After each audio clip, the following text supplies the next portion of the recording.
سلامونه ګرانو هیوادوالو، د کونړ د ناورین په اړه څو مهمې خبرې درته کوم.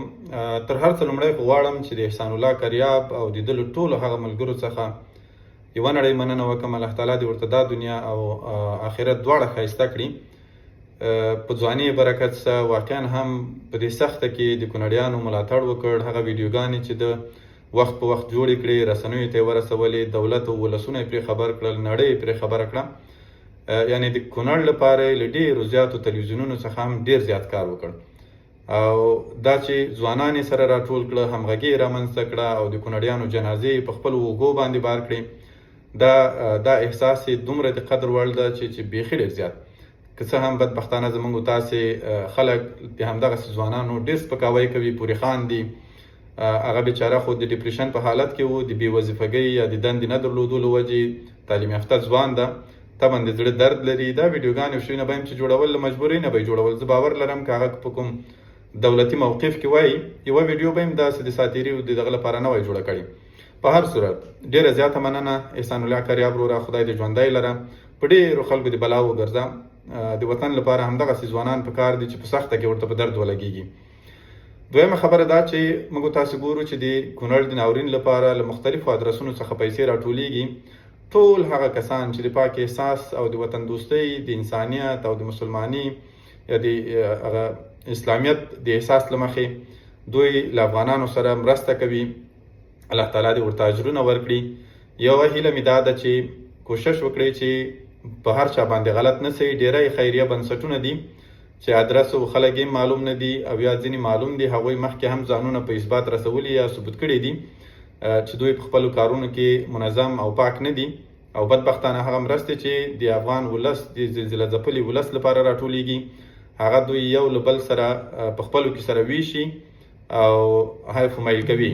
نو هیله مې دا ده چې د دغه پیسو سم مدیریت وسي او بالاخره دا پیسې هغه واقعي مستحقو کسانو ته ورسیږي. څوک چې په دې زلزله کې ځپل سوي دي، کورونه یې له لاسه ورکړي، مړي یې ورکړي دي، خپلې کورنۍ یې له لاسه ورکړي دي، د هغوی لاسنیوی وسي، کورونه ورته جوړ شي او دا پیسې پر هغو باندې د یوې مشخصې ادارې له ادرسه په منظم ډول تقسیم او وویشل شي. موږ تاسې تازه یو پوسټ هم ما کړی و. د افغانستان ملي سوداګر ښاغلي عبدالرحمن الکوزي هم 615 میلیونه افغانۍ چې تقریبا 10 میلیونه ډالره کیږي، دا یې د کونړ د ولسونو سره یا د کونړ د زلزله ځپلو ولسونو سره مرسته اعلان کړه. د دې ترڅنګ ښاغلي میرویس عزیزي هم خپله مرسته اعلان کړې وه. د دې ترڅنګ صرافانو هم په کابل کې، هم په بلخ ولایت کې او ځینې اتحادیو لکه دوا پلورونکو اتحادیې خپله مرسته اعلان کړې وه.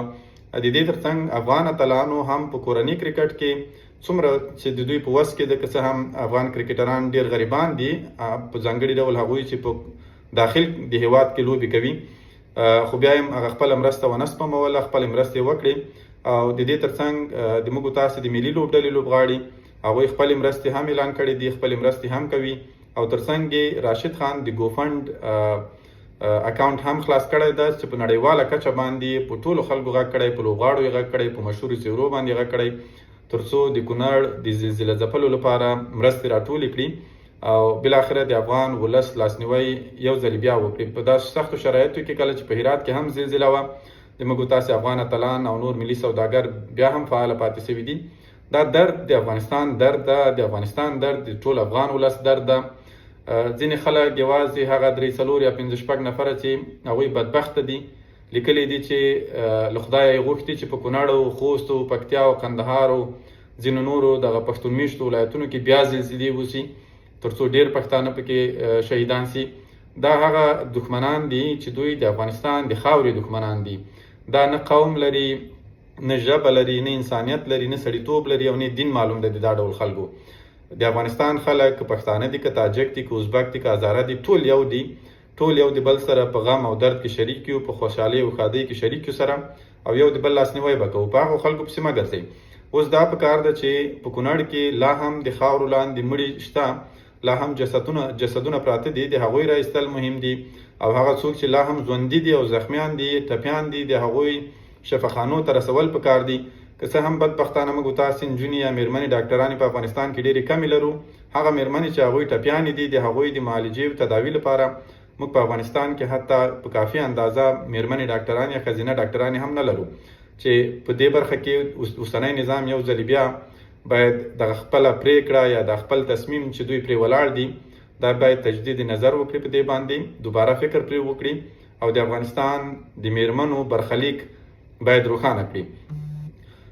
له ټولو هغه دوستانو څخه یو ځل بیا هم مننه کوم چې د کونړ په دې غمیزه کې ځانونه شریک بللی دي. په هر ډول چې سوي دي دوی خپل کوښښ کړی چې په یو ډول نه یو ډول د کونړ له ولسونو سره مرسته وکړي، غمرازي شریکه کړي او دا غږ د افغانستان د غمیزې غږ دا ټول له موږ تاسو سره په ګډه تر نړیوالو هم ورسوي، تر ټولو افغانانو او ملي سوداګرو هم ورسوي.